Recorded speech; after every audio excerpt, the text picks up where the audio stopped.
Good morning again. Welcome to Sunday School. We're going to be in Revelation chapter 13, and we got a lot to cover in this chapter. This is a chapter where I guess a lot of our information about the Antichrist, because this chapter focuses on the Antichrist and what he's going to do during the tribulation. This chapter where we learn about the mark of the beast and how he proclaims himself to be God. Before we get into that, Paul Banther, would you care to ask the Lord's blessing on this lesson?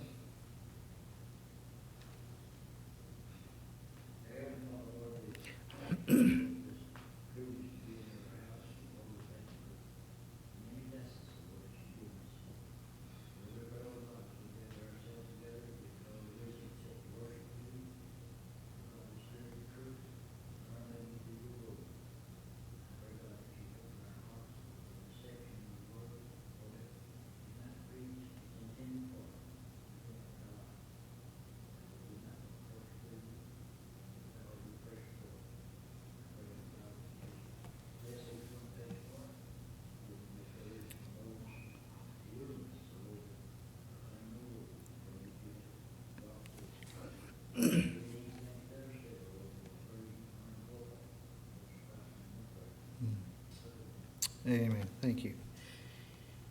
All right, Revelation chapter 13.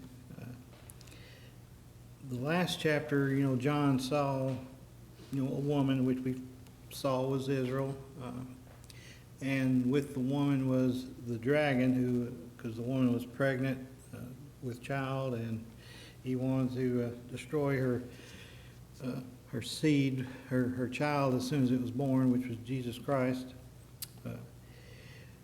And that chapter ends with, after war in heaven and Satan's been cast out and he knows he's got a short time, and he's going after the seed of the woman, which is the Jews and anyone who's believed in Jesus Christ, the Messiah who came from Israel.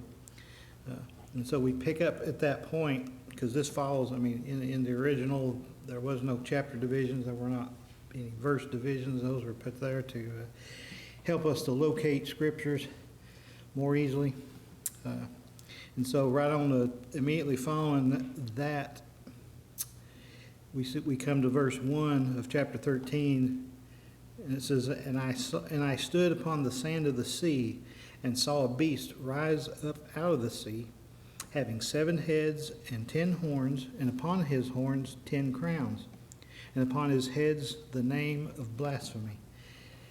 And so here John says, I stood upon the sand of the sea. His perspective is now, I guess, on earth, or maybe just like an earth-like scenario, because this is a vision. He's not literally heaven, earth, moving back and forth, but his perspective, he's standing on the seaside. Now, a lot of commentators point out that many manuscripts, it doesn't say "and I stood," but it says, let me find it here. I think it says he stood. And they interpret that as the he as being the dragon that John just got through talking about in the previous chapter. And so if that's true, then the picture is he sees Satan standing on the seashore, and he's calling this beast up out of the sea. The next phrase, it says, and I saw a beast rise up out of the sea. That word beast, it's a different word. Like if you remember back in, I think it's chapter 4 or chapter 3:1, John sees four beasts there, but that word for beast means a living creature. This word for beast is a different word. It means a wild animal, or in a metaphorical sense, brutal or savage. And so he's not seeing just a living creature, but he's seeing a brutal and savage wild animal type of a beast that's coming up out of the sea, implying its danger, the dangerousness of this creature, and it's rising up out of the sea, and the sea, according to one or more commentators I read, refers to the abyss or the bottomless pit. And so it seems like that Satan is calling this beast up out of the pit, out of the abyss, perhaps as a demonic spirit who's going to possess and empower the Antichrist.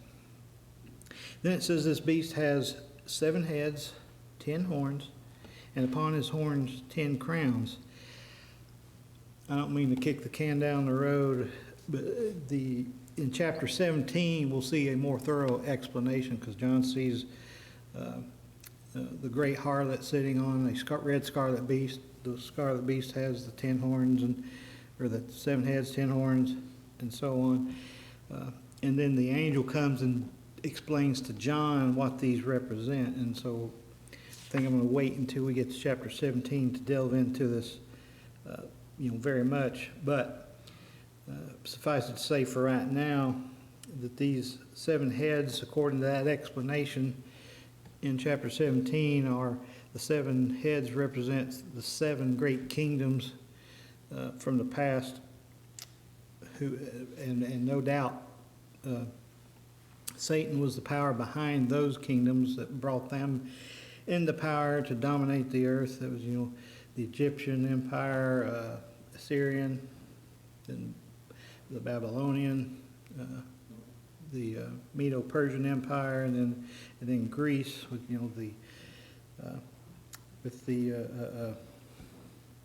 Alexander the Great, and then the 7th would be the Antichrist with his then the Roman Empire, and then the Antichrist comes along with his revived Roman Empire with his.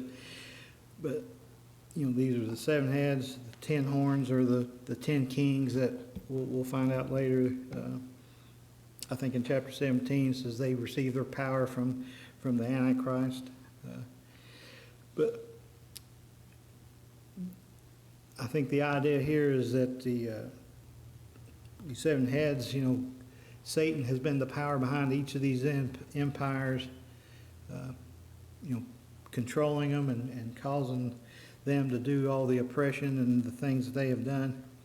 And so he's raising up this final empire of the Antichrist to do, and he's going after, and he's going to use it to try to destroy Israel.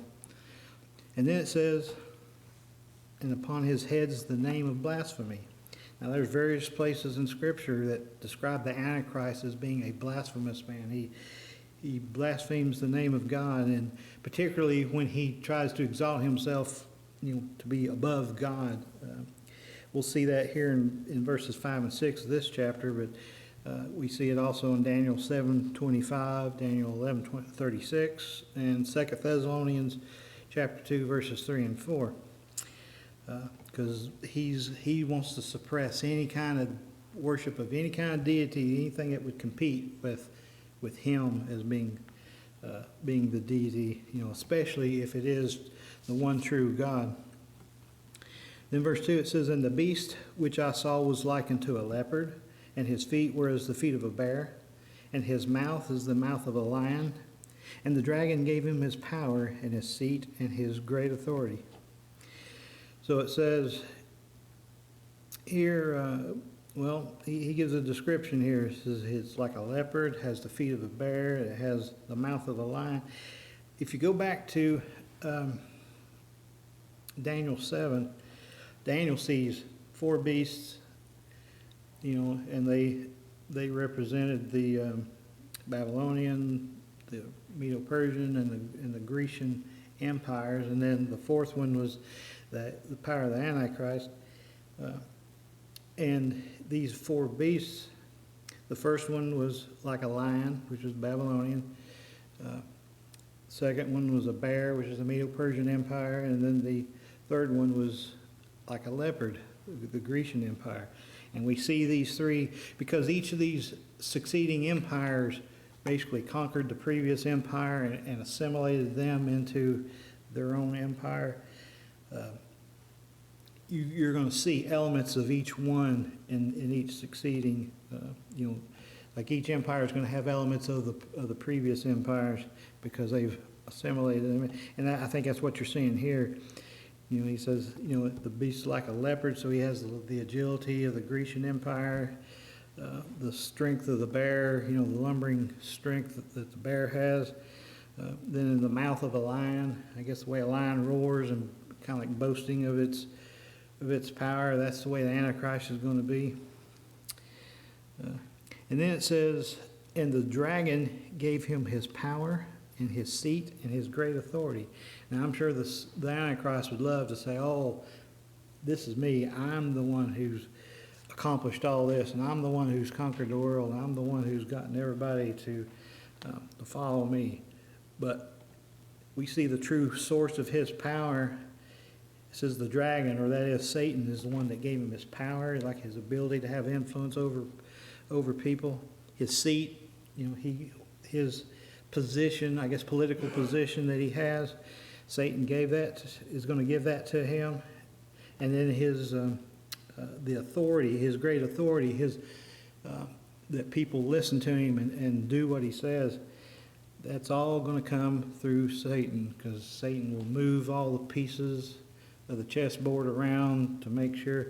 He's going to give him the personal ability to be able to influence people, but then he'll also be behind the scenes moving all the chess pieces on the board, all the political pieces and whatever, to ensure that the Antichrist rises to power and has great influence and is able to do all the things that he's going to be doing.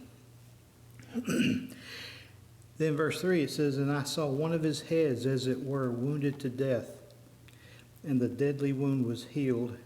And the world wondered after the beast, and they worshipped the dragon which gave power unto the beast, and they worshipped the beast, saying, who is like unto the beast?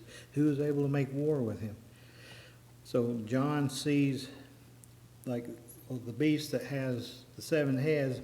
One of the heads gets wounded, it says, as it were to death.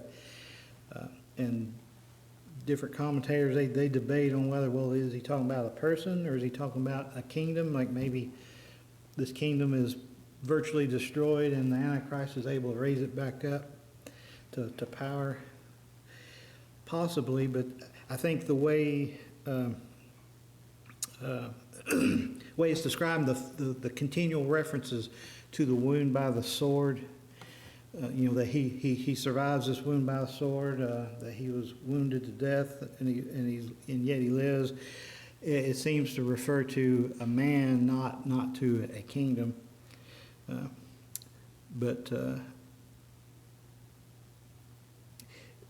there are also some commentators point to that phrase where it says "as it were," as saying he doesn't literally die; that he's faking his death, or else he is so close to death it would be like a miracle for him to live, and yet he does live and survive, which is true. I really don't know.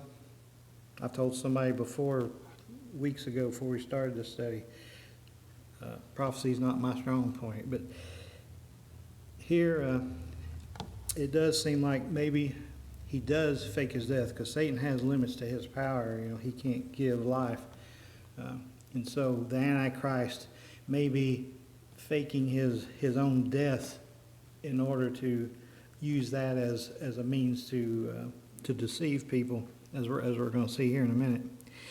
Because it says, and all the world wondered after the beast. They were just amazed, like, how could this man, be this close to death or even die, because if he is faking his death, well, even if it is whether it's a fake death or else he literally has died, it's a satanic imitation of Christ's resurrection. Because Satan loves to try to imitate what God does. God does it legitimately. Satan has to do it, try to imitate it to get people to follow him. And He'll do it illegitimately. But all the world wonders after the beast. They're just amazed. They're like, wow, what kind of a man is this? That he can survive such a wound or such a, near-death experience. Or maybe from their perspective, they think he really has died. And it says, and they worshiped the dragon, which gave power unto the beast. Now, we're going to see the next phrase, it says, and they worshiped the beast. But as they worship him, they're also worshiping Satan, whether they realize that or not. They worship the dragon, which gave power unto the beast. They're worshiping the beast because of the power that he has, but it's not his power. The power comes from Satan, and so in reality, they are worshiping Satan when they do this. But it says, and they worship the beast, saying, who is like unto the beast? Like, hey, there's not another man alive. It's going to be like, who is like the beast? And it also says, who is able to make war with him? And so, apparently at this point, he's already has a military record or military might that he's already proven that nobody is able to defeat him on the field of battle. And so, between his political power and his military successes, and then his apparent resurrection, if we want to go that far, they're going to become so infatuated with him. And it says, and it may be that they see him as a superior man, maybe at the apex of human development and intelligence and possibly evolution. They think, now this is the man that we all should aspire to be like. But then verse 5 it says, and there was given unto him a mouth speaking great things and blasphemies. And power was given unto him to continue 42 months.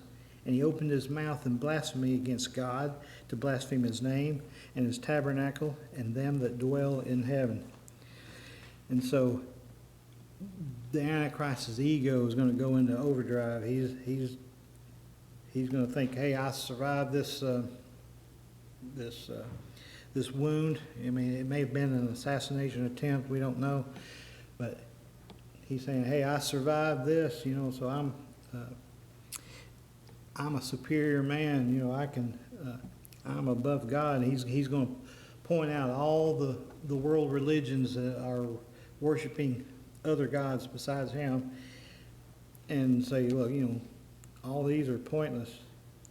I'm superior. I'm the one who's if you worship me, you worship something real and tangible. All these other gods are imaginary.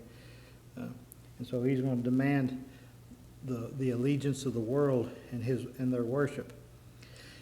And he's blaspheming God because he's declaring God to be the God of the Bible to be fake or figment of somebody's imagination. And it says, power is given unto him to continue for 42 months, or 3.5 years. We keep saying that. We keep seeing that number.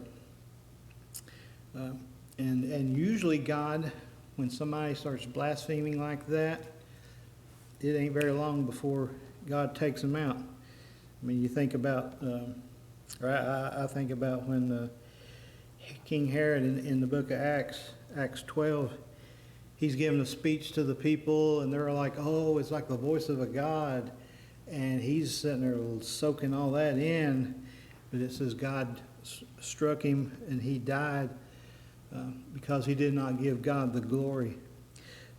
And so God many times will nip it in the bud, you might say, when somebody's blaspheming like that.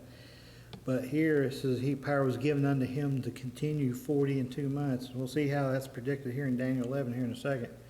But it says he opened his mouth in blasphemy against God, to blaspheme his name and his tabernacle, that is where he dwells, which could be the temple or it could be heaven that he's blaspheming. And then it says, and them that dwell in heaven, like all the Old Testament saints and Christians who've died worshiping the Lord, he's going to say, those guys, they died in vain or whatever. And I have no idea how harsh of a blasphemy that he's would use against them. But in Daniel 11:36, he predicts that. And it says, "And the king shall do according to his will," and he's talking about the Antichrist, "and he shall exalt himself and magnify himself above every god, and shall speak marvelous," and that word marvelous means amazing or extraordinary, things. He'll say marvelous things against the God of gods, and shall prosper till the indignation be accomplished. For that is determined shall be done. He's only going to go as far as God's going to let him, only as far as it suits God's purposes. He's basically giving the Antichrist the rope to hang himself with. Then verse 7, it says, "And it was given unto him to make war with the saints, and to overcome them. And power was given him over all kindreds and tongues and nations. And all that dwell in the earth shall worship him, whose names were not written in the book of life of the Lamb, slain from the foundation of the world." And so, and notice it says it was given to him. The previous thing, it was given to him to a mouth speaking great things.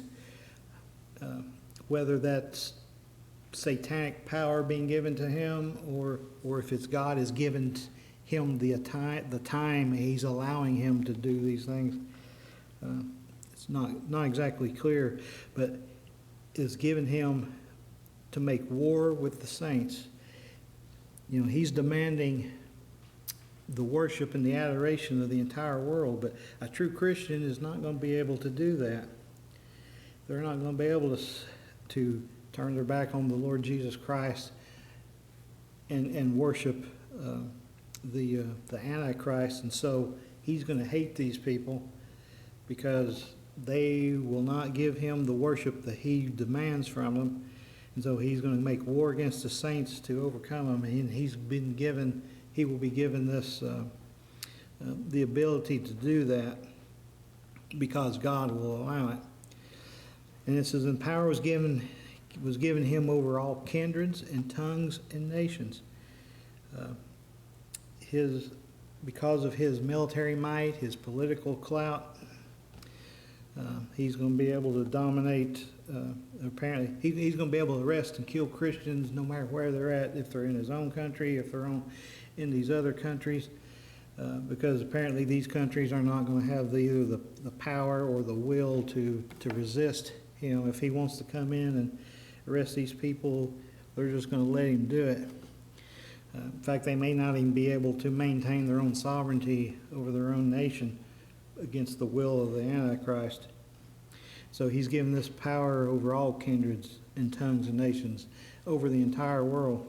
He's going to have this kind of influence. And it says, "And all that dwell upon the earth shall worship him." And so whether they want to or not, everybody on earth, with the exception of the Christians who are going to resist him, they are going to worship him. They're going to be compelled. And notice who he says. He says, "Whose names are not written in the book of life of the Lamb that was slain from the foundations of the world." God, Jesus Christ was slain from the foundations of the world to redeem people, and yet these that have rejected him and not come to him, they are going to worship the Antichrist. And he says these are the people, because they're not in the Lamb's book. They are not.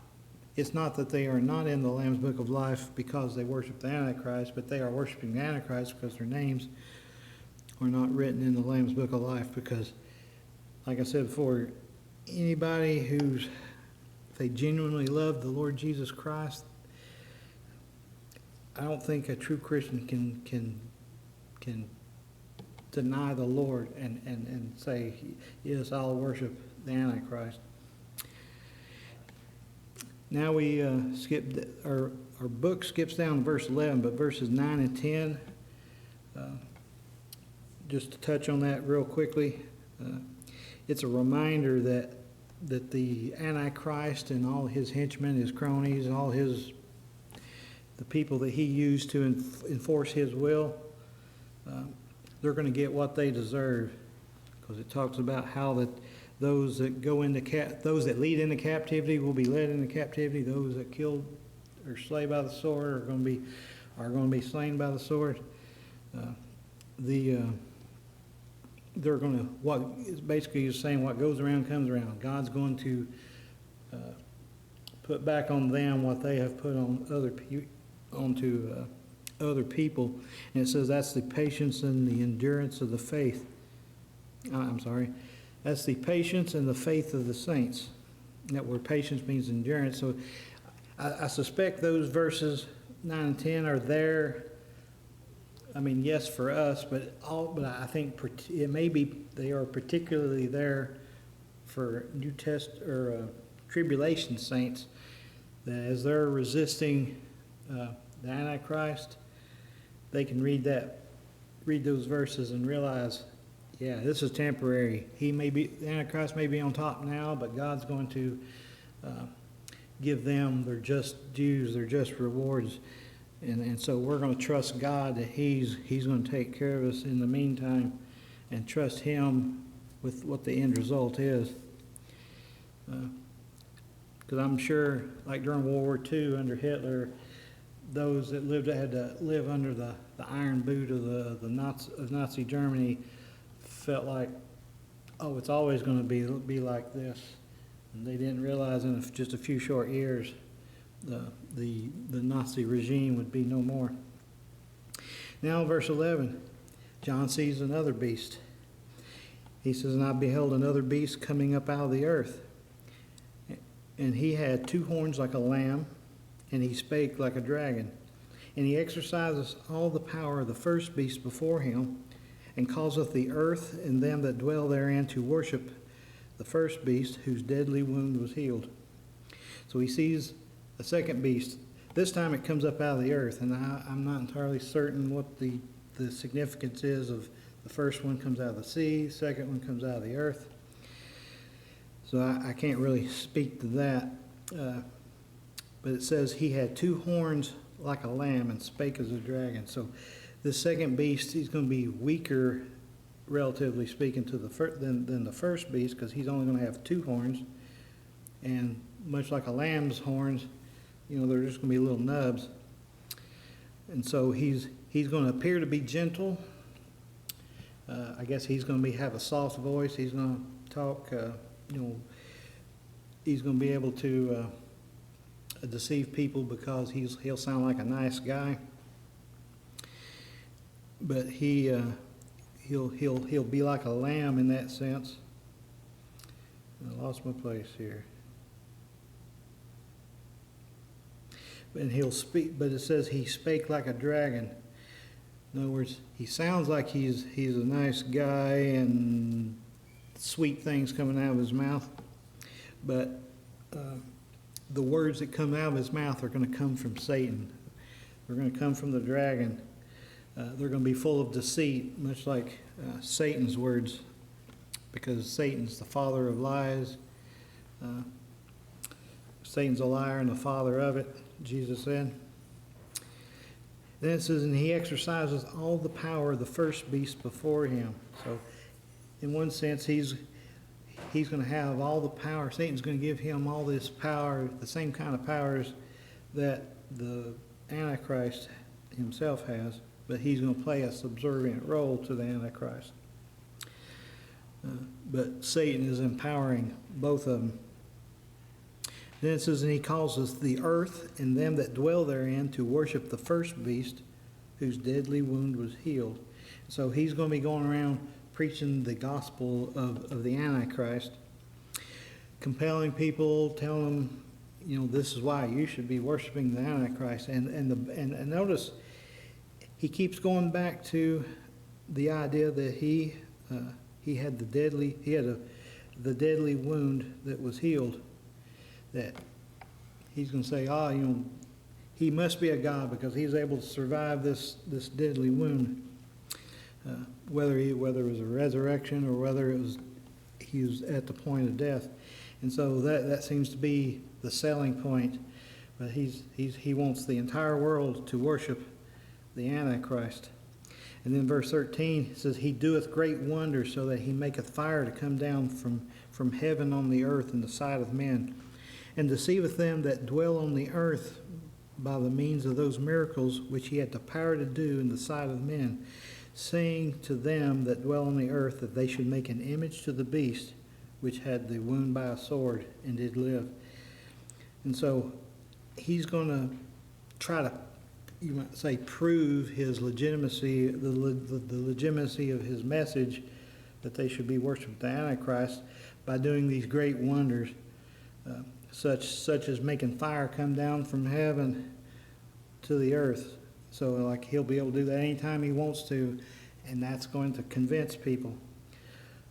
And it says, he deceiveth them that dwell on the earth by the means of those miracles which he had the power to do in the sight of the beast. Now, people without faith, the only thing they've got to go on is what they can see with their own eyes. You know, it's like seeing is believing. And so, without faith, they're going to believe what this false prophet is going to, the second beast he's referred to, and I can't remember off the top of my head where he's referred to as the false prophet, but he's going to be preaching the gospel of the Antichrist. He's going to call down fire, and he's going to do all sorts of other miracles that he's able to do. And it says in the sight of the beast, which kind of makes you wonder, well, can he only do these works when he's in the presence of the beast? Which, if he's saying, I get my power from him, you know, then that kind of gives more emphasis on the fact that, oh, the Antichrist, he is a god that we should be worshiping, because I only have my power from him. But he's able to deceive because he's able to do these things that will convince people, oh, this is real. And yet people of true faith, they're going to realize, hey, there's other things that are supernatural besides God. This is satanic, and we trust our faith is in God alone. But then he also says, it's saying unto them that dwell on the earth that they should make an image to the beast, which had the wound by a sword and did live. And so, perhaps in honor of his recovery from his deadly wound, they want to create a statue, an image, and this becomes an idol, because he's going to insist that people worship this image. But it's the image of the beast himself, the Antichrist. And again, he says it again, which had the wound by a sword and did live. And so they keep going back to that like that's the evidence, that's the proof that he is a god, is because he was able to survive this wound, a deadly wound by a sword, and yet he's still alive. And again, that's a imitation of the resurrection of Jesus Christ, but it's a satanic one. And then verse 15, it says, and he had power to give life unto the image of the beast, and that the image of the beast should both speak, and cause as many as would not worship the image of the beast should be killed. That word, the Greek word for life there is pneuma, which means breath or air, but he basically causes this image to have life, to be able to breathe, and then I guess as a consequence of that, it's able to talk. And then he also insists that, hey, if you don't worship this image, then you should be put to death.